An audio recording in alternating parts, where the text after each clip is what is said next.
نعماءه العادون ولا يؤدي حقه المجتهدون والحمد لله الذي من علينا بمحمد صلى الله عليه وآله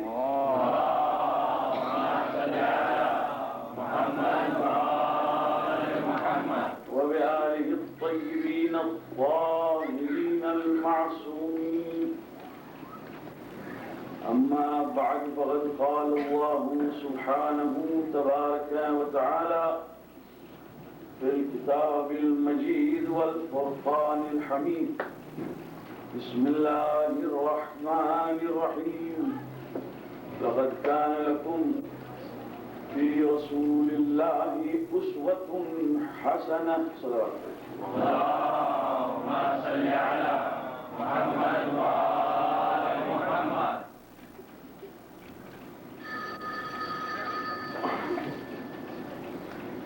After having discussed so many aspects, we're now coming to a stage where we will discuss some of the subjects in detail. But even that requires a bit of introduction.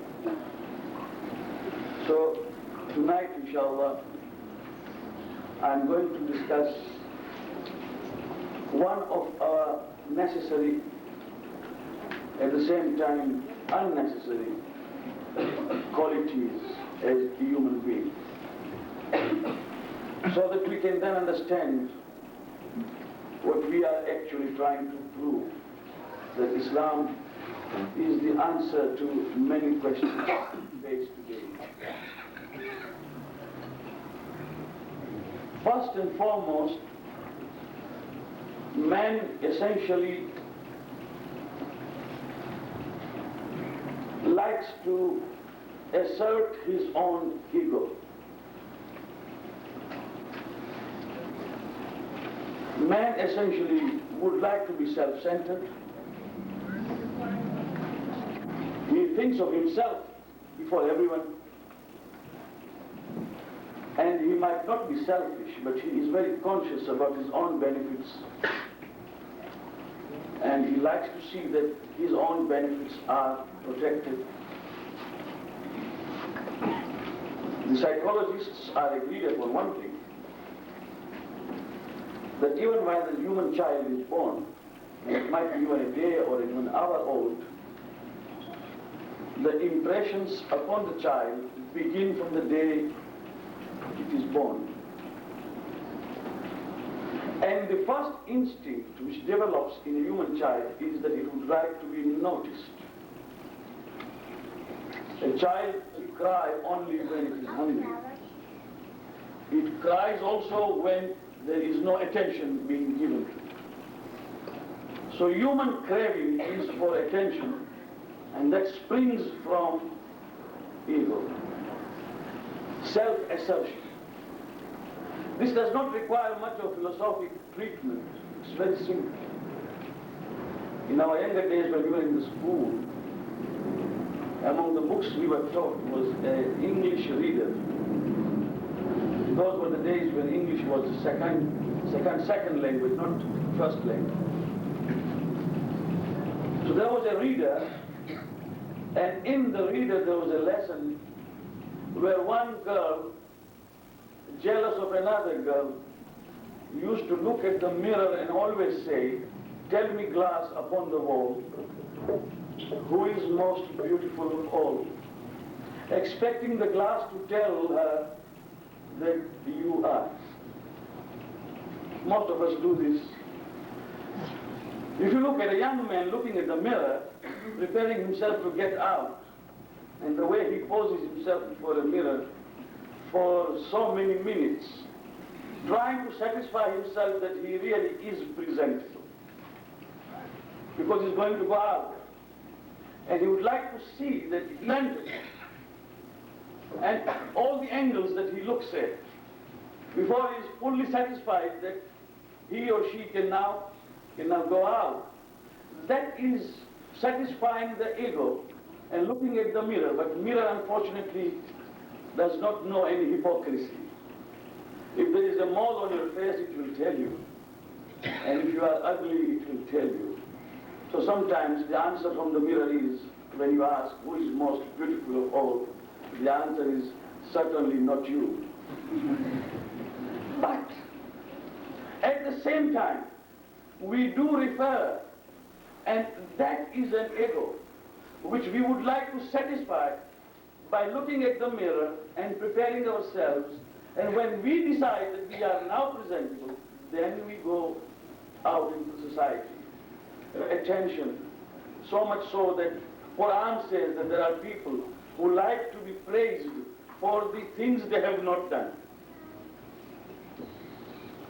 If a person earns some praise for the services that he has rendered, then of course at least it's justified. But when he wants to be praised for those things which he has not done, that is from his ego. And that is something which prevents humankind from understanding the ultimate. I would like you to be with me. It is this ego, the trick which we have always, really prevents us from realizing that there is a limitation to humankind. With 1 degree behind my name, I feel that I know everything. Ilm, whether it is ilm deen or ilm dunya. The moment a person starts thinking that I know everything or I know much, pride has set in, and then there is an ego trip. So you find with knowledge, with wealth, with power, authority, youth, beauty, handsomeness, any quality with which human beings have been endowed, once it is there, a man or a woman is bound to feel some pride, some arrogance, some ego, which prevents him from considering one fact, that the giver is Allah. When I went to Karbala years ago, in Karbala it is in hadith that whoever begs and asks under the dome of Karbala, that is Qubba of Imam Hussein, the dua is accepted. We all know this. الدعاء تحت قبة Syed الشهداء مقبولة. A dua under the dome, under the Qubba of Imam Hussein is always mustajab. Maqbul means it is accepted. We went there with friends, and you know what we asked for. I mean, there's no need to give you a list of it. But our asking is common. We ask for happiness, wealth, health. We ask for so many things. When we came back, at that time in Karbala, there was Raja Mahmudabad.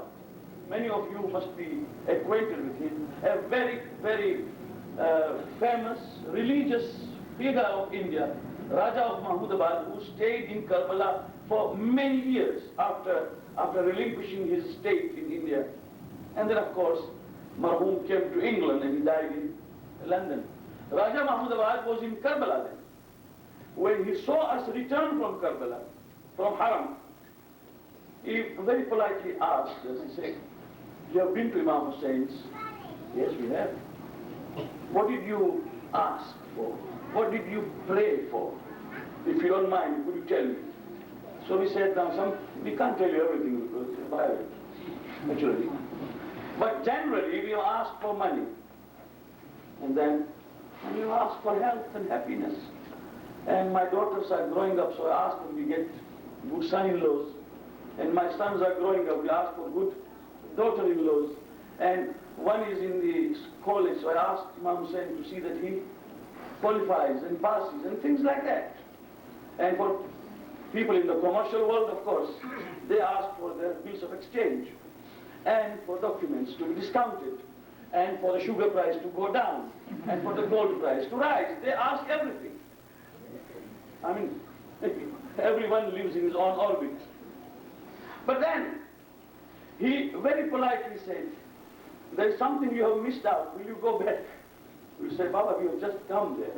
We have come there after having stayed in the Haram for 1 hour." He said, "Yes, but please do your wudu again and go." So what has left? What is left out? What is missed?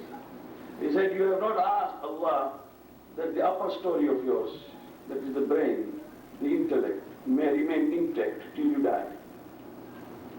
Go and ask that afterwards. Because what is the use of thousands and millions of pounds if your upper story is blank? God forbid if you go mad, what are you going to do with your health and wealth and daughters and sons and in-laws? Go and ask that my intellect and my intelligence may remain where it is, because if that is there, with all poverty and all unhappiness you can still put up. But if that is not there, the world is as good as non-existent. Go and ask that. So we really had a jolt. We all went back running and said, Mawla, we are asking on your behalf to our God that at least, if nothing is granted, Aql is granted, that it remains. Why? Because we forget that we were born, all of us illiterate, all of us empty-handed, most of us brought about in poor family and grew up to become wealthy and self-sufficient.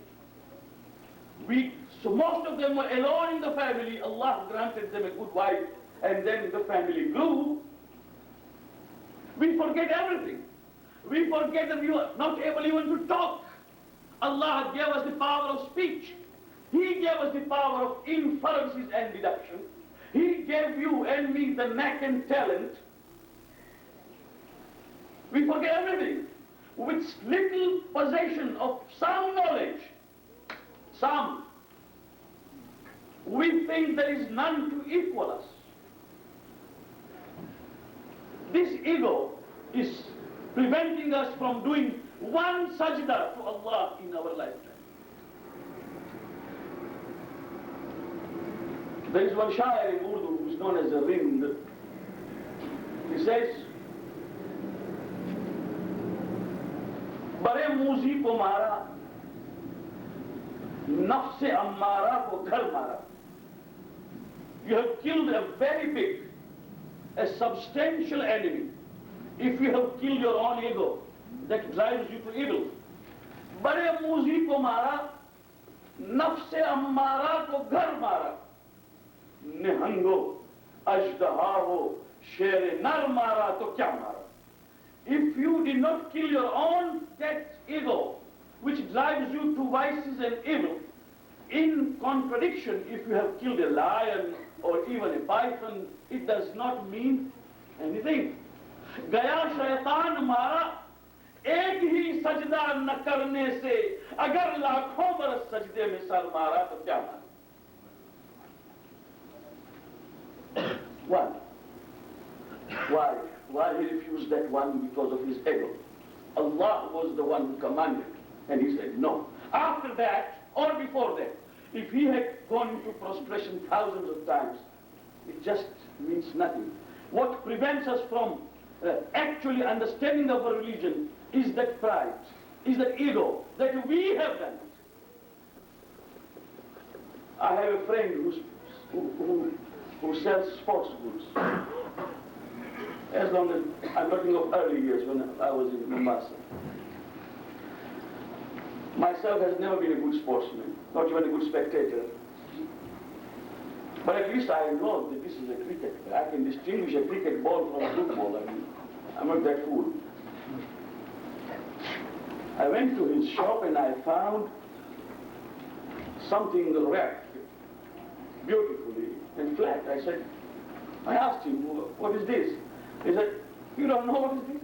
In those days, we did not have tubeless footballs. We had football with a tube inside. So he said, this is football. I said, football? I went to the sports club and I saw people play football, but they don't play football flat as this. It's something filled with air. He said, yes. As long as it's not filled with air, it is flat. And it is here on the counter. The moment it is filled with air, then it is only good for a cake. Human brain and mind is like that. As long as it is okay and deflated, it is good. But the moment it puffs because it thinks it is something, that even Allah subhanahu wa ta'ala, to show his power and strength, considers that man nothing but good for a cake. Very soon he will find out what it all means. Because it just takes one moment for Allah subhanahu wa ta'ala to prove how much of power he has on us. Thousands of people who slept rich woke up poor, and thousands of them who slept poor woke up rich. Many and many, numerous people who had beautiful memory and who had wonderful memory and so much of knowledge were on the fringe of madness. And Allah has saved them. They don't realize this. After all, what is there that is ours? Imam Zainul Abidin Salamullah alayhi says, Allahumma salli ala Muhammad wa ali Muhammad. That, oh Allah, I must thank you for every bounty and every blessing. Correct? Ashkuruka li kulli ni'mah. I thank you for every ni'mah and for every bounty and blessing. But, Ya Allah, the very fact that you granted me power of speech and you gave me this understanding that I must thank you is itself a ni'mah. And if I go on repeating, this becomes an infinite cycle. That for every thank you, I must tell you another thank you, because you blessed me with the understanding to thank you. So the speech was given by him, the voice was granted by him, the understanding was his, and there we say, I thank you. The person who taught you and gave you all the implements to thank you, otherwise you would not have been able to thank you. So thank is an incessant, infinite problem. Do we understand this? Now I say, when Allah subhanahu wa ta'ala said, oh man, oh woman, I don't ask you anything. I have created you straight and erect, so that your forehead may not bow down before anyone, except the one who has created you. So that you may be saved from being enslaved by others. It was for us. We never understood. We are asking Mullah Sahib, I pray. How do you pray?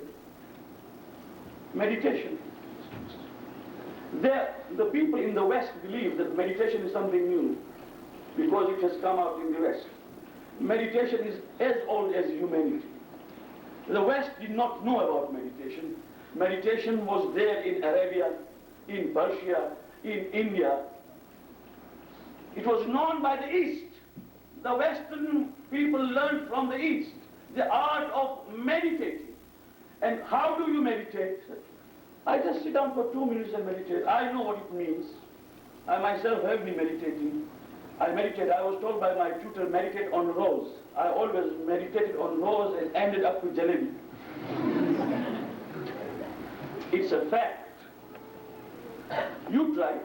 If I tell you try for 2 minutes, if anyone can do it, you will always start with something else and end up with something else. What are you meditating upon? Are you meditating upon Allah? That is why Imam said that you cannot meditate upon Allah. What you can meditate upon is His creation and the nature and the wonder that He has worked. There is nothing that comes within your mind as far as Allah is concerned.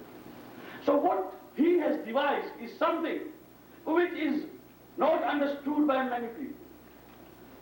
There are only 3 postures. Either you are standing up, or you are sitting, or you are bowing. There's no other. Sleeping is not inactive posture. Now when you stand up, and you sit down, then you rise, and when you bow down, these are the postures which are important for man. Allah subhanahu wa ta'ala has given us namaz which He has made wajib to break that pride in our mind and to remind us that He is the original giver. And when you stand before Him and say, Alhamdulillahi Rabbil Alameen, all praise to Him, the Lord of the universe, you are going to acknowledge that everything that I have and we all have is from Him. And here, I hear sometimes my friend, Jaldi namaz padi li. And many say, Sadhu to namaz padi li. Yaad kari. It's good that we have prayed, you see, in time. Now we have nothing to worry about. It seems that something had been bugging them. That namaz was something behind it.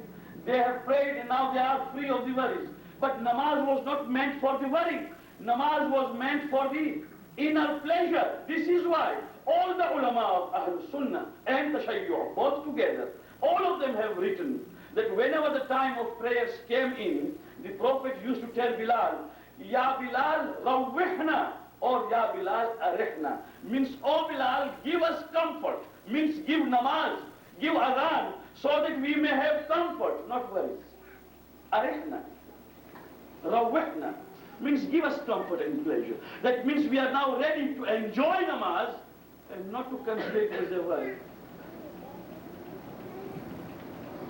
So now we stood up. We stood up and I don't say, I again repeat that we are all in the same boat. When my wife tells me to go and buy some ration, I forget. But in namaz, I remember immediately.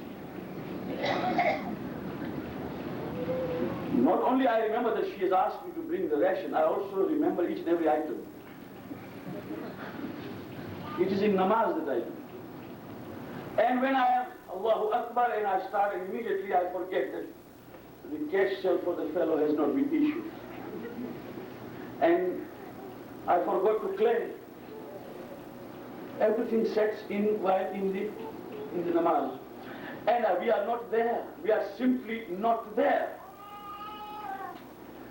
I said it is impossible to meditate. But it is not impossible to be there. At least to bring your mind back and say that I am before my Creator, to assert and to give my thanks, and to teach our children how to pray. We just don't care. So when Imam was asked, what do you say about those who do not pray? Namaz. He said they are kafirs. Imam said they are kafirs. So somebody asked him, Mawla kafir? He says, La ilaha illallah Muhammadur Rasulullah. He's a kafir. He said, not kafir in that meaning, who is out of Islam. Kafir means one who is the worst sinner among all the sins. He said, well, why Ibn Rasulullah? He said, because look, if a man is not fasting, at least he can tell you that, Mullah Sahib, make it short. This is 18 hours fast. Make it 12 hours fast. I'm hungry. I'm developing ulcers. I can't keep thirsty. I am addicted to cigarettes and tea. My son is in the examination. He can't concentrate if he fasts. And things like that. How many pretexts and excuses? If a man does not do homes, he says, I am always in debt in the bank. Doing the turnover of millions. Does not pay homes because he says, I am indebted to the bank. He does not know that Mullah knows very well that to be indebted to the bank is a sign of being a millionaire. The bank will not give to a pauper. What about the securities and collections that you have? No homes, no zakat, no money. There is a reason, however lame excuse, but there is an excuse. What is an excuse for a Muslim who does not pray? None, except laziness, except indifference, except thinking that what can he do to me? I am happy, he has given me a house, and he has given me a good wife, and children, and a car, and things like that. I'm floating. So why should I thank him? This is what Imam says, that kibr and pride has set in, and pride in presence of Allah is kufr. But we don't understand. When you stand on your musalla, only remember one thing, that I'm now going to Allah. Imam said, as-salatu wufudun ilallah. Wufud means sending a deputation. If you are sending a deputation to, say, a king, or a prime minister, or a president, a deputation is always well behaved and has got so many anticipations, and it has got so many hopes and ambitions And it wants to create an impression also, because it's a reputation. There is something which it is carrying. Wufudun Allah. When you stand up in Musalla, you know that you are going to be presented to an ultimate presence. And therefore, you are there, Allahu Akbar. He is the greatest. No, he is greater. Greater than anything that exists. Fine. Then, when you prostrate for ruku, I will not go into details, but our sixth Imam said that when you go before Allah, before you prostrate, because sajda is a condition nearest to God. Now you reach Allah when you are in sajda. But before you reach the ultimate, the final destination, you bow down in respect, and that bowing down is ruku', before you can be admitted to sajda, where you are now with Allah. And that is something we really understand. When I come to you, before I want to come finally unto you, when I see you and I respect you, I first bow down, and then I come to you. Sajda is unison with ultimate. And before you come there, you first bow down, and that bowing down of respect is ruku'. That is why ruku' for any human being, including the Prophet, is haram. You cannot do that ruku', even for your father, not even for your mother, not even for any mullah, not even for any mujtahid, not even for any imam, not even for Nabi. Ruku' and sajda for Allah subhanahu wa ta'ala and nobody else. Not even for a king. No for it. Ruku' and sajda is for none but Allah. When Allah granted that sort of independence to a Muslim, by telling him that you bow down before me and none, that you will sajda before me and none, and you have to, if my small handkerchief falls from mimbar and if my son gives it to me, it is human that I say thank you. Otherwise I would have to come down myself. You have saved me the trouble, thank you. We, after receiving these incessant bounties, remaining healthy, we don't want to say, Alhamdulillah Rabbil Alameen.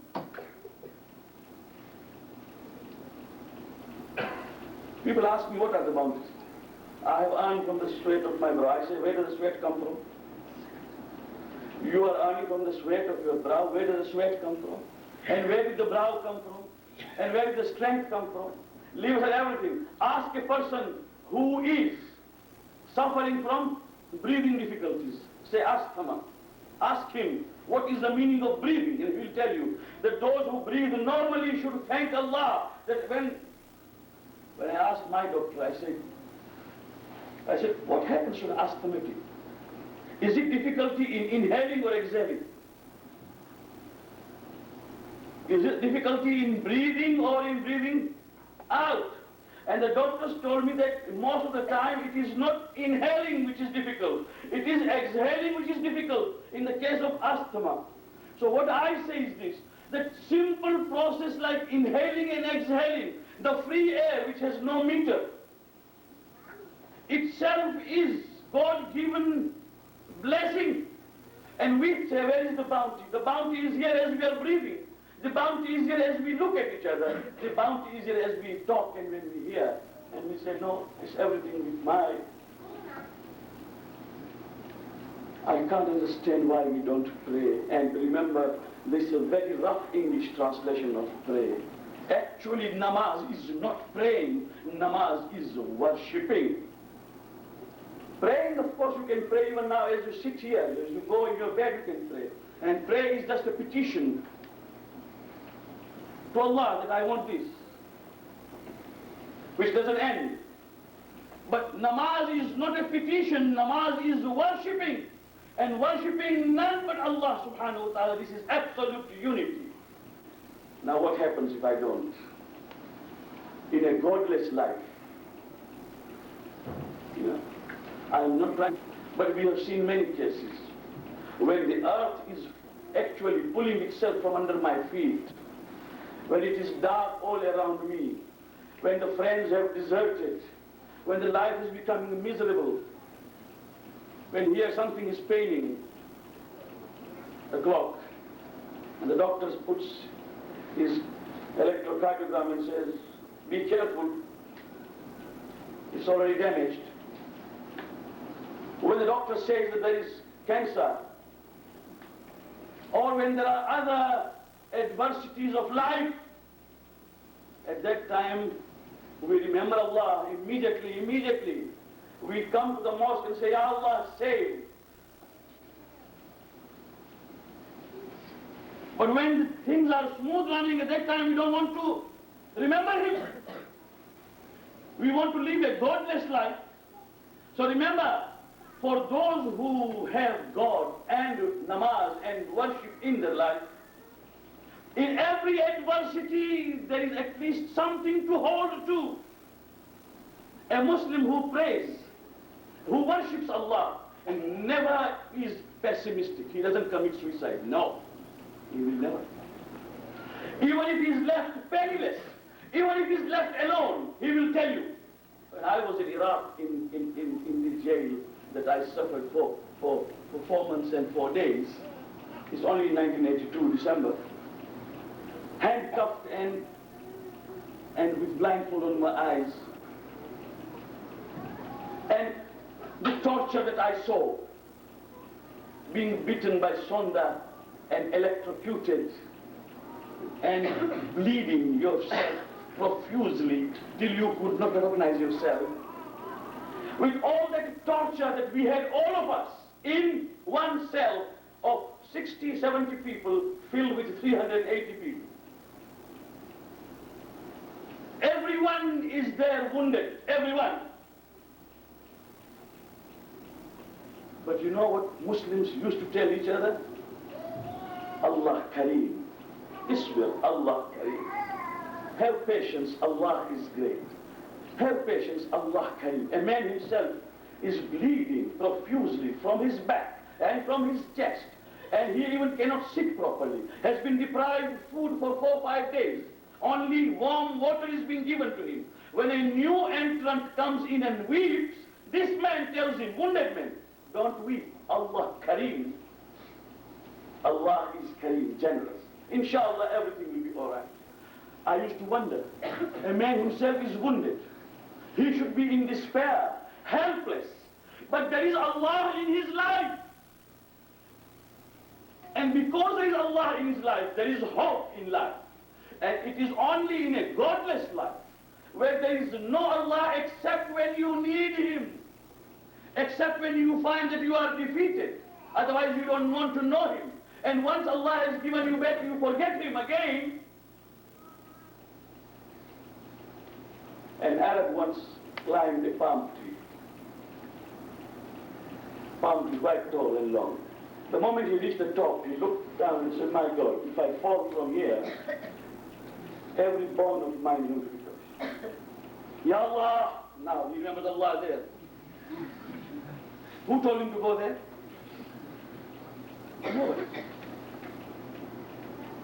I'm talking of the palm tree. I'm talking of every pinnacle in society, as high as that. People go in authority, high, high, high.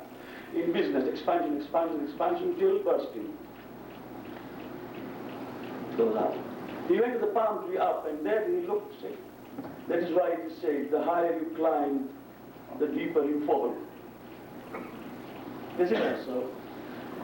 And he said, Ya Allah, now if I come back, if you help me to come down safely, I will give one complete big plate like this, full of halwa for the poor people.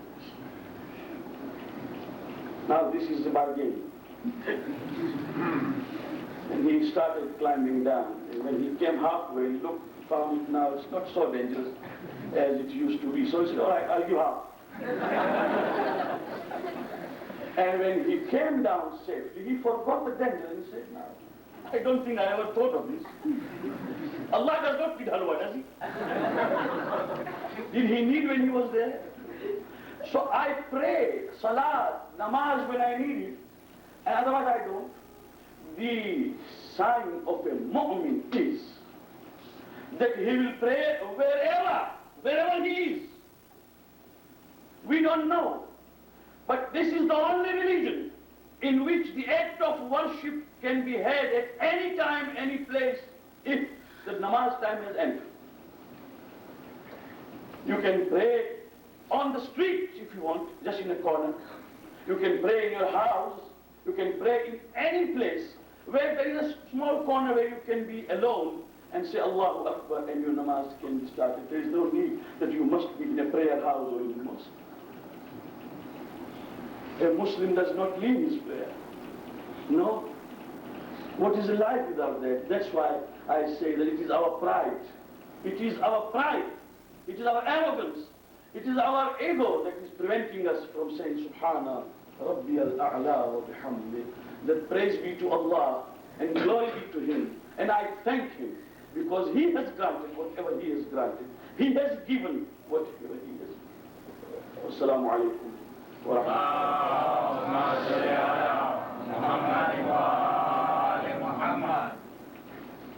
कल मुख्तसर सी मजलिस में ये मैं अर्ज कर रहा था कि अदल इलाही खुदावंद करीम की एक खास सिफत। खुदावंद करीम आदिल है और दुनिया में जो कुछ भी हो रहा है, बुराइयां हो रही हैं, दुख के पहाड़ टूट रहे हैं, इसमें मुसलमान ये सोच रहा है कि इंसानियत दुख में मुब्तला है, वो खुदावंद करीम की तरफ से ये एक बिल्कुल गलत और नामाकूल अकीदा।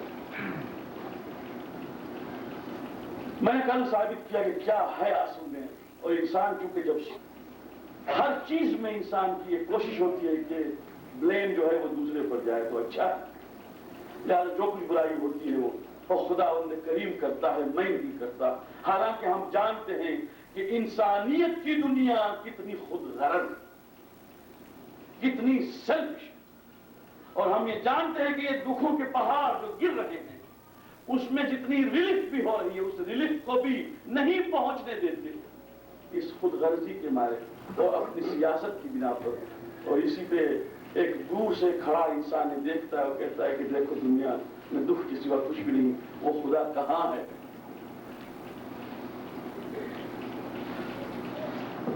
मुसलमानों के लिए ये अकीदा आदिल प्रैक्टिकल कितना और क्या उसके फवाइद है वो आज मैं बयान करना चाहता हूँ, और बहुत ही मुख्तसर, इसलिए कि जितना वक्त मैंने आप लोगों का इजाजत लिया है वो आज मैं आपको वापस देना चाहता हूँ। ज्यादा नहीं, क्योंकि बाकी रातें बहुत सी इंशाअल्लाह ताला अगर जिंदगी है। इस आदिल की अकीदे में कि खुदा आदिल है, इसकी प्रैक्टिकल फवाइद क्या है? प्रैक्टिकल फवाइद यह है कि जो खुदा आदिल हो उसका नुमाइंदा भी आदिल होना चाहिए। यानी जितने नबी आएंगे, जितने अंबिया आएंगे वो भी आदिल हों।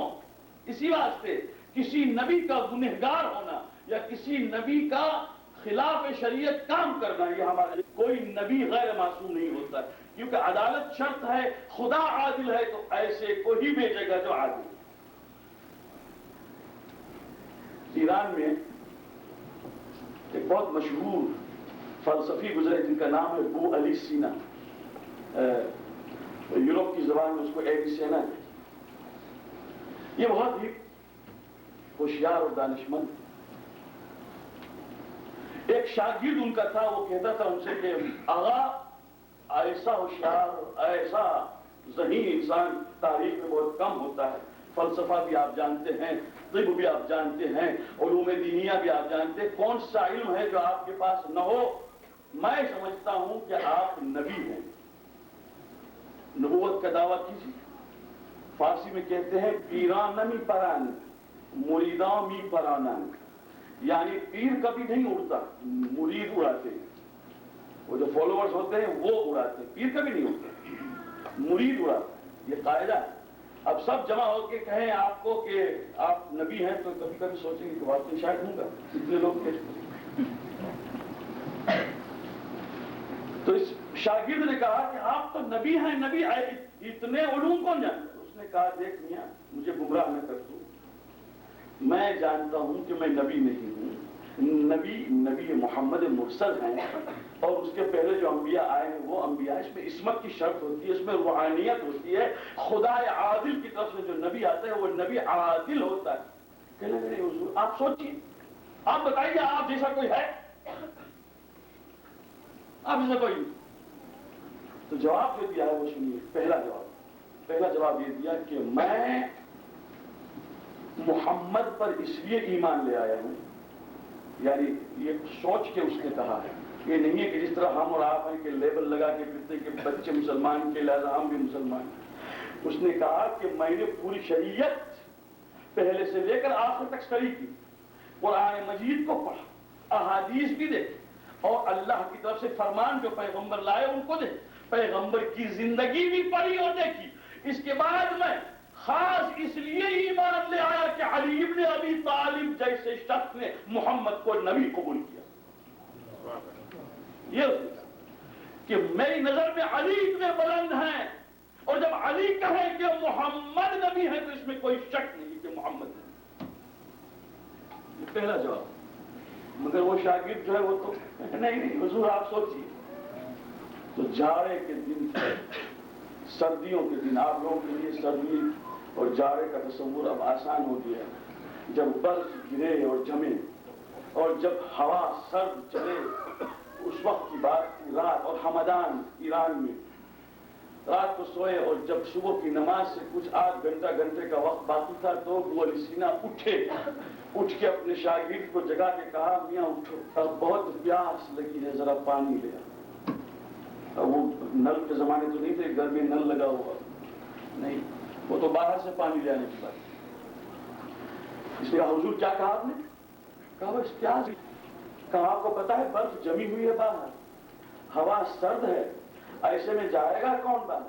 آپ ایسا کیجئے، تھوڑا صبر کیجئے 1 گھنٹہ، تو 1 گھنٹے کے بعد ذرا دن چڑھے میں پانی کیا پورا پوزا لے آؤں گا. مگر آپ ذرا صبر کیجئے، جلدی نہ کیجئے. خاموش رہیے. کچھ 5-7 منٹ کے بعد کہا بھائی مر رہا ہوں، گلا خشک ہوا جا رہا ہے، ذرا پانی تھوڑا سا خدا کے واسطے لیا. اس نے جواب میں کہا کہ حضور اگر میں باہر گیا تو میں مر جاؤں گا، آپ کو اگر پانی نہ دوں تو آپ مر جائیں گے، تو 2 کے مرنے سے تو 1 کا مرنا اچھا، آپ ہی مر جائیے، میں کیوں مروں؟ آپ صبر کیجئے، ابھی تھوڑی دیر میں. خاموش ہو گئے. پیاس ویاس لگی نہیں تھی، کوئی بات کہنی ہے. بس نماز کا وقت ہوا اور دونوں دیکھ رہے ہیں کمبل کے اندر سے کہ باہر ایک بوڑھا، بہت ہی بوڑھا مسلمان. یہ بات ہے 4th سینچری کی، یعنی پیغمبر اکرم کی وفات کے بعد 3ری صدی 4تھی صدی کی بات ہے. وہ علی سینا کے 19th سینچری کا آدمی نہیں ہے. ایک بوڑھا آدمی ہاتھ میں لوہے کا ٹکڑا لیے ہوئے اتنا، اور ایک ہاتھ میں برتن لیے ہوئے نکلا. مسجد کے قریب وہیں پر نیچے اتر کے جمی ہوئی برف کے اوپر لوہا مار کے برف کی تہ کو ذرا الگ کر کے توڑ کے اس میں سے تھوڑا ٹھنڈا پانی برتن میں ڈالتا ہے اور وضو کرتا ہے. وضو کرنے کے بعد گیا مأذنے پر اور گواہی دیتا ہے اشہد ان محمد رسول اللہ، میں گواہی دیتا ہوں کہ محمد اللہ کا رسول ہے. اس وقت ابو علی سینا نے کہا سنتے ہو اس کے پیچھے کون لگا ہے؟ محمد مصطفیٰ کی وفات کو 3 صدیاں ہو گئی ہیں، مگر نبوت اس کو کہتے ہیں میں پانی مانگوں تو مجھے کہتا ہے کہ تم مر جاؤ تو بہتر ہے. اور یہ جو ہے نام محمد کی رسالت کی گواہی دینے کے لیے 3 صدیوں کے بعد، سردی کے بعد تو توڑے بھی اور اس میں سے پانی نکال کے وضو بھی کرے اور اس کے بعد گواہی بھی دے کہ اللہ ایک ہے اور محمد اس کا رسول ہے. نبوت اس کو کہتے کیوں؟ اس لیے کہ اس میں عدل الہی. یاد رکھیے میرے دوستو، یہ عدل الہی کے ماننے کا فائدہ. 2 رکعت نماز کسی امام کے پیچھے نہیں پڑھ سکتے اگر وہ عادل نہ ہو. یہ ہمارا عقیدہ، چور کے پیچھے ہم نماز نہیں پڑھیں گے. وہ مصر میں ہوا تھا ایک چھوٹی سی مسجد میں، جو آیا تھا جوتا چرایا جائے، آپ نئے جوتے پہن کے آئے، کل نماز جماعت میں نہیں. سوچا کہ یہ کون چوری کرتا ہے، ہر ایک کا جوتا. تو دیکھا ایک آدمی ہے یہ ہے چوری کرتا ہے، اسی کو سب سے آگے پڑھائے گا، چوری نہیں ہوگی. بھائی لوگ نماز پڑھتے ہیں تو تو چوری کرتے، جب تو خود ہی پڑھائے گا تو چوری نہیں ہوگی. تو اس طرح سے سولوشن ہمارا نہیں ہے کہ جوتا بچانے کے لیے چور نماز پڑھائے. ہمارے ہاں چور نماز نہیں پڑھا سکتا, ہمارے ہاں غیبت کرنے والا نماز نہیں پڑھا سکتا, ہمارے ہاں سود کھانے والا نماز نہیں پڑھا سکتا, ہمارے ہاں جھوٹ بولنے والا نماز نہیں پڑھا سکتا. ظاہر میں اگر کسی کا گناہ دیکھ لیا تو اس کے پیچھے نماز نہیں پڑھ سکتے الا یہ کہ یقین ہو کہ اس نے توبہ کیا ہے کہ نہیں. یہ حسن ظاہر شرط کیوں ہے؟ اس لیے کہ عدل کے ماننے والے, جس نے خدا کی عدالت مانی, اس نے نبوت کی عدالت مانی, اور اس نے تو 2 رکعت کی نماز کے امام کی بھی مانی. تو پھر اس امام کی کیا کہیے کہ جو امام معصوم ہے. سنیے اور اس پر ختم. معاویہ کا زمانہ, اعلان کیا کہ میں جا رہا ہوں حج اور مدینہ بھی جاؤں گا. ظاہر پیغمبر اکرم کی زیارت پہ شام سے آ رہے. جب مدینہ پہنچا تو معلوم ہوا کہ یہاں ایک عورت ہے کہ جو دن رات بیٹھے بیٹھے امام علی علیہ السلام کی فضیلت بیان کرتی ہے اور کہتی ہے کیا کہنا میرے مولا کا, کیا کہنا میرے مولا کا, عادل امام, معصوم امام. معاویہ بولے کہ مرد بولتے تھے, اب تو عورتیں بھی بولنے لگی کہ علی علی علی, مجھے ملنا ہے. کہا بہت معاویہ وہ بہت بوڑھی ہے, بوڑھی عورت, شاید کبھی کبھی سٹیا گئی ہے. کہا کچھ بھی ہو مجھے دیکھ. تو اس بوڑھی عورت کو پیش کیا گیا. معاویہ نے کہا اماں تم نے علی کی فضیلت بیان کرنا شروع کی. کہا ہاں. شروع نہیں کی ہے, میں زندگی بھر کرتی رہی. تب تم نے علی کو دیکھا ہے؟ کہا ہاں دیکھا. کہاں دیکھا؟ کہا مسجد کوفہ میں جب وہ خطبہ دیتے تھے تو میں اس خطبے میں پیچھے عورتوں کے ساتھ بیٹھتی تھی, اور یقین جان معاویہ کہ جب علی بولتے تھے تو میرا ایمان تازہ ہو جاتا. تو کہا دیکھ بڑھیا میرے سامنے علی کی فضیلت بیان نہ کرا, وہ ہو گیا. ایسا کرتے ہیں, چھوڑو تو اچھا ہے, دے دو 100 اونٹ. 100 اونٹ, وہ بھی منہ سرخ والے. اب آپ کیا بتاؤں, اونٹ اور منہ سرخ. منہ سرخ ہیں لال بال کے, وہ میں نہیں بتا سکتا ہوں اس لیے کہ اونٹ کی آج کوئی ویلیو نہیں, مگر یوں سمجھ لیجیے کہ 100 مرسیڈیز بینز دے دیے. یعنی لال بال کے 100 اونٹ. اس کا مطلب یہ ہوا کہ مرسیڈیز کیا, رولز رویس کیا, جو بھی آپ کے یہاں بہترین ماڈل کی گاڑی ہو وہ گویا دے دی. 100, وہ بھی ایک نہیں. یہ بڑھیا کا ایمان خریدنے کی بات ہے اور کچھ نہیں. کہ بڑھیا کہہ دے کہ بس معاویہ میں نے آج سے علی کی فضیلت کر دی, بند. اب 100 اونٹ آ گئے سامنے. کہا بڑھیا خوش ہوئی تو, اگر علی ہوتے تو یہ اس میں سے 1 اونٹ بھی تجھ کو نہ دیتے. بس میں نے ختم کیا کچھ. اگر علی ہوتے تو میں نے تو 100 دیے ہیں, وہ تمہیں 1 اونٹ بھی نہ دیتے. تو بڑھیا نے کہا معاویہ اونٹ تو دور کی بات ہے, اونٹ کا بال بھی نہ دیتے, اس لیے کہ آپ کے باپ کا مال نہیں, مسلمانوں کا مال ہے. اور علی عادل تھا, ظالم نہیں تھا. مجھے اسی لیے تو علی سے محبت ہے کہ کوئی فیور نہیں کرتے تھے اور میں ایکسپیکٹ نہیں کرتی تھی, اس لیے کہ وہ اگر مجھے 1 بال بھی دے دیتے تو میں کہتا کہ میرا امام عادل نہیں, تیرے باپ کا مال ہے, مسلمانوں کا مال ہے, تو مجھے دے رہا ہے. علی 1 بال بھی نہ دیتے, اس لیے کہ وہ تو عادل مطلق تھے. اسی لیے تو لوگوں نے ان کی مخالفت کی کہ وہ عدل الہی پر عمل کر رہے ہیں. تو لہذا سوسائٹی کے اندر فائدہ یہ ہے کہ امام بھی عادل, نبی بھی عادل, ہم اور آپ اپنی زندگی میں بھی عادل, 2 رکعت نماز پڑھانے کے لیے بھی عادل, اور خداوند کریم بھی عادل. یہ وہ سوسائٹی ہے. آپ اندازہ کر سکتے ہیں کہ خداوند کریم اسلام میں مسلمانوں کو کہاں دیکھنا چاہتا ہے. عادل سے مراد صرف عبادت کرنے کے لیے نہیں, گھر میں بھی عادل. وہ تو جب آئے گا سبجیکٹ تو کہوں گا کہ جب 2 بیویاں ہوں تو بھی عادل, 4 بیویاں. لوگ اعتراض کرتے وہ تو بھی جواب دوں گا میں جب دوں گا انشاءاللہ. عورتیں تیار رہیں. میں ان خواتین کو یقین دینا چاہتا ہوں کہ ان کا حق اسلام نے نہیں مارا, مگر اس میں بھی عادل شرط ہے, عادل شرط. وَأَلَّهُ فَوَاحِدَةً, اگر دو عورتوں کے درمیان عدل نہیں کر سکتے تو ایک ہی بیوی ہونی چاہیے، دو نہیں۔ وہ تو ایرانی ایک صبح سویرے مسواک کر رہا تھا اور کہتا چغم دارم دو زن دارم، مجھے کون سا غم ہے، میری دو بیویاں ہیں۔ وہ ایک سن گیا، انہوں نے کہا اللہ یہ تو کتنا سچی ہے، اس کی دو دو بیویاں ہیں، اور کہتا ہے چغم دارم دو زن دارم، مجھے کیا غم ہے، میری تو دو بیویاں۔ اس نے جا کے اس کی بیوی اس نے بھی کر لی، مصیبت جو اس کو آئی وہی جانتا ہے کہ اوپر ایک منزل پر ایک بیوی، دوسری منزل پر دوسری بیوی، اوپر سے وہ بال کھینچے، نیچے سے وہ پیر کھینچے۔ یا اللہ میں کس مصیبت میں آ گیا، وہ کمبخت کہتا تھا چغم دارم دو زن دارم، اور میں یہاں مبتلا ہو گیا۔ بات کیا ہے، وہ کیسے کرتا تھا عدل، کیسے کرتا تھا، یہاں تو مصیبت ہوگی تو واپس گئے۔ کہا میاں یہ تو بتا، تو نے کہا کہ چغام دارم، مجھے کیا غم ہے، دو زان دارم، دو بیویاں، ہم نے دو کی تو ہم تو غم ہی غم ہو گئے۔ کہنے کہ تم نے پوری بات تو سنی نہیں۔ میں نے کہا تھا چغام دارم دو زن دارم، یک در کربلا یک در اصفہان، ایک کربلان میں ہے، تو نے دونوں ایک ہی گھر میں جمع کیا۔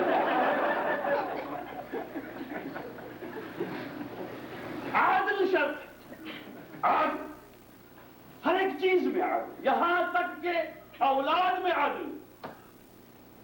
اور اسی پر ہمیشہ سے ہمارے سید و آقا، ہمارے جتنے ائمہ گزرے ہیں، وہ اپنے اصحاب کی قدردانی عدل پر کرتے تھے۔ پیغمبر اکرم سلمان کی قدر کرتے تھے عدل پر، ابو ذر غفاری کی عدل پر، امام علی نے کمیل ابن زیاد نخعی کی عدل پر، امام زین العابدین اسلام نے ابو حمزہ تمالی کی عدل پر، ہر ایک نے اپنے اپنے صحابی کی قدر کی عدل پر۔ اور کربلا میں حبیب ابن مظاہر کے سامنے بیٹھ کر ان کی اگر مدح اور تعریف کی امام نے تو ان کی عدل۔ کربلا کی تاریخ اٹھا کے دیکھیں آپ تو آپ کو یہ ملے گا کہ امام نے حبیب ابن مظاہر کو کہا ہے انت الفقیہ والعادل وقارئ القرآن والناسک باللیل۔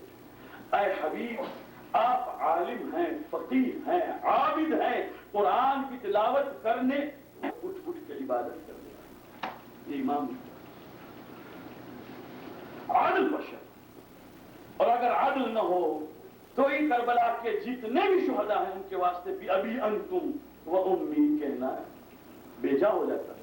آج ہم اور آپ بھی کہتے ہیں بھی ابی انتم و امی، ہمارے ماں باپ آپ پر فدا ہوں، یہ ان کی عدالت کی دلیل۔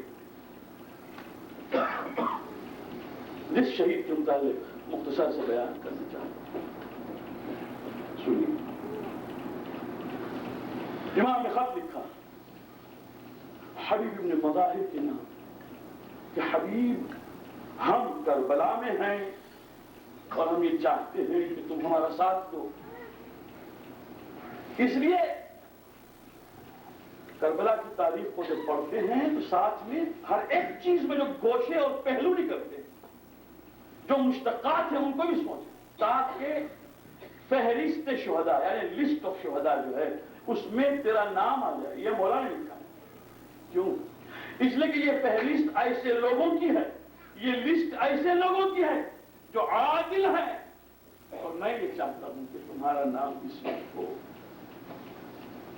حبیب کھانا کھا رہے ہیں، کسی نے دستک کھلائی، حبیب اور ان کی زوجہ کھا رہی تھی ساتھ میں، دروازہ کھولا اور خط امام کا تھا، اور حبیب خط کو پڑھتے ہیں اور فکر میں مبتلا ہو گئے۔ تو بیوی نے کہا حبیب خیریت ہے، اس خط میں کیا لکھا؟ تو پہلا جواب یہ تھا کہ خط میں یہ خط امام حسین کا ہے، بس اتنا ہی کہا۔ اچھا امام حسین کا خط ہے تو کیا لکھا؟ کہا ہم کھانا کھا لیں اس کے بعد بتائیں۔ کہا نہیں، ابھی بتائیں کہ امام حسین نے کیا لکھا۔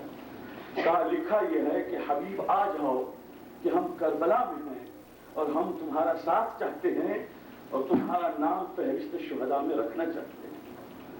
بس یہ کہا، بیوی پوچھ رہی ہے کہ تو کیا فیصلہ کیا؟ کیا فیصلہ کیا؟ تو کہا بھائی کھانے دو، کھا لیں گے اس کے بعد سوچیں۔ کہا نہیں ابھی کہیے کیا فیصلہ کیا؟ کہا میں کیسے جا سکتا ہوں، تو ہی بتا۔ تجھ کو چھوڑ کے، بچے کو چھوڑ کے میں کیسے جاؤں؟ بس یہ کہنا تھا کہ وہ کبھی سے خدا ایک مرتبہ کھڑی ہوئی اور کہا یہ چادر اور یہ برقع اور یہ حجاب تم اوڑھ لو اور مجھے اجازت دو کہ میں فاطمہ کے فرزند کی مدد کے لیے جاؤں۔ کیا بات کرتے ہو؟ ہماری فکر میں ہمارا خدا ہے، جاؤ۔ حسین ابن علی نے بلایا ہے، جانا پڑے۔ یا حبیب تم نہ جاؤ تو پھر ہمیں جائیں۔ بس یہ سننا تھا کہ حبیب نے ایک مرتبہ کہا جزاک اللہ خیر الجزا، اللہ تجھے جزائے خیر دے، میں چاہتا ہوں۔ غلام سے کہا کہ سواری تیار کرو راہ کوفہ کے لیے، اور وہاں سے کربلا جانا ہے، اور میں ابھی آیا۔ تیاری میں، ہتھیار کے لگانے میں کچھ دیر جو ہو گئی تو غلام یہ سمجھا کہ آقا شاید آئیں نہ آئیں۔ حبیب کے مظاہر جب پہنچے ہیں تو دیکھا غلام رہوار سے باتیں کر رہا ہے، گھوڑے کو کہہ رہا ہے اے رہوار اگر آقا اب کچھ دیر میں نہ آئے تو میں تجھ پر سوار ہو کر چلا جاؤں گا۔ ممکن ہے کہ اب حبیب نہ آنا چاہیں، مگر حسین ابن علی کی مدد کے لیے میں بھی جانا چاہتا ہوں۔ اور حبیب نے یہ بات سنی اور غلام سے کہا غلام میں آ گیا۔ حبیب سوار ہوئے اور روانہ ہوئے۔ یہاں پر امام حسین علیہ السلام نیزے تقسیم کر رہے تھے۔ نیزوں کو تقسیم کرتے کرتے ایک نیزہ اپنے پاس رکھا، اور جب کسی نے پوچھا مولا یہ نیزہ کس کے لیے؟ فرمایا یہ نیزہ میرا ایک دوست آ رہا ہے، یہ نیزہ اس کے لیے۔ اور جب حبیب بن مظاہر آئے ہیں تو مولا نے حبیب بن مظاہر کو وہ نیزہ دیا اور کہا حبیب تیرے آنے سے ہمارے خیمے میں آج عید ہو گئی ہے۔ یہی واقعہ جناب زینب علیہ السلام کے لیے بھی ہے کہ جناب زینب نے اس وقت بھی فضہ سے کہا تھا کہ فضہ جا کے میرے بھائی کے بچپن کے دوست حبیب کو میرا سلام کہنا ہے۔ اور جب یہ سلام پہنچا ہے تو حبیب مولا کی خدمت میں طرف طرف کے روئے اور کہا آقا آج ان غلاموں کی یہ حالت ہو گئی ہے کہ شہزادیاں سلام بھیج رہی ہیں۔ حبیب ابن مظاہر وہ شہید ہیں کہ جو کربلا میں نماز ظہر سے پہلے شہید ہیں۔ میں نے مختصر پڑھنا چاہا ہے مگر میرے ساتھ توجہ رکھیں۔ اور حسین کے اس دوست کے غم میں بھی آنسو بہائیے۔ میں اس بوڑھے مجاہد کے متعلق پڑھنا چاہتا ہوں کہ جس کی آنکھوں کی بصارت اب جا رہی تھی، پلکیں جھک چکی تھی، اور رومال سے ان پلکوں کو بند کر کے ایک مرتبہ اپنی نظر جمانے کے لیے آمادہ ہوئے تھے۔ کمر جھک چکی تھی، کمر پٹا پہن کر اپنے آپ کو سیدھا کر رہے تھے تاکہ دشمنی نہ سمجھے کہ یہ بہت ہی ضعیف انسان آ رہا ہے۔ اور حبیب ابن مظاہر جب نہ نکلے ہیں اور شہید جب ہوئے ہیں تو یہ پہلا شہید ہے کہ جس کا سر بدن سے کاٹا گیا۔ کربلا میں یہ پہلا شہید ہے کہ جس کا سر بدن سے اسی وقت کاٹا گیا، اور کاٹنے کے ساتھ ہی قاتل نے کیا کیا کہ اس سر کو رسی سے باندھ کر اپنے گھوڑے کی گردن میں لٹکا دیا۔ یہی حال عاشور اور عاشور کے بعد کوفے تک ابن زیاد کے دربار اور اس کے بعد شام تک حالت رہی کہ باقی کے سر نیزے پر تھے، حبیب ابن مظاہر کا سر گھوڑے کی گردن میں بندھا رہا۔ ہاں بس دوستو، جب شام کے دربار میں یزید کے پاس یہ قاتل یہ سمجھ کر کہ میں یزید کو حبیب ابن مظاہر کا سر دکھا کے کچھ انعام پالوں، سر کو لے کر گردن میں لٹکائے ہوئے جا رہا تھا اور آ رہا تھا، ایک بچہ اس پورے ہجوم میں شام کے اندر کھڑا دیکھ رہا ہے کہ گھوڑے کی گردن میں ایک سر ہے، لٹک رہا ہے، یہ جا رہا ہے، یزید وہاں نہیں ہے، واپس آ رہا ہے، انعام کی ٹوہ میں ہے۔ لڑکا قریب آیا، قریب آتے ہی اس نے جو سر کو دیکھا تو رو پڑا، چلا کے رویا اور اس شخص سے کہنے لگا اے شیخ یہ سر اگر تم مجھے دے دے تو میں اسے دفن کر دوں۔ وہ شخص پوچھتا ہے کہ تجھے اس سر سے کیا تعلق ہے؟ تو اس وقت اس لڑکے نے کہا اے شیخ یہ میرے باپ کا سر ہے، یہ حبیب ابن مظاہر کا بیٹا ہوں، میرا نام قاسم ابن الحبیب ہے، مجھے معلوم نہ تھا کہ یہ میرے باپ کا سر ہے، تو یہ سر دے دے، تیرا احسان ہوگا کہ میں اسے کم از کم دفن کر لوں۔ یہ حبیب، یہ ایک بوڑھا مجاہد ہے اور یہ ایک لڑکا مجاہد، بس تاکہ اس قوم کو یہ معلوم ہو کہ کربلا میں قربانی ہر ایک نے دی ہے۔ مولا مسلم ابن اوسجہ کو اور حبیب ابن مظاہر کو ایک جگہ پر رکھ کر بیٹھے ہی تھے کہ ایک مرتبہ ایک چھوٹا سا بچہ خیمے سے نکلا اور جا رہا ہے مقتل کی طرف، چھوٹا سا بچہ تلوار حمائل کیے ہوئے۔ مولا نے ایک مرتبہ کہا یہ بچہ جا رہا ہے، ارے اس بچے پر تو کوئی جہاد واجب نہیں، کس نے بھیجا ہے؟ بچے کو پکڑ کے جو لائے تو امام نے فرمایا کس کا بیٹا ہے؟ کہا میں مسلم ابن اوسجہ کا بیٹا ہوں۔ کہا بچے تمہاری ماں ابھی بیوہ ہوئی ہے، بیٹے ابھی تمہاری ماں بیوہ ہوئی ہے، ایک غم ابھی برداشت کر رہی ہے، بچہ تو کیوں جا رہا ہے؟ ارے تیری ماں تڑپ تڑپ کے مر جائے گی۔ ایک مرتبہ اس بچے نے کہا مولا یہ تلوار تو میری ماں نے خود نے باندھی، خود میری ماں نے تلوار باندھ کے کہا ہے بیٹے باپ تیرا شہید ہوا، تو بھی جا تاکہ قیامت کے دن اللہ کی بارگاہ میں سرخرو ہو جاؤں اور فاطمہ زہرا سے کہوں فاطمہ حسین کے ساتھ ہم نے اپنی اولاد کو بھی فاطمہ حسین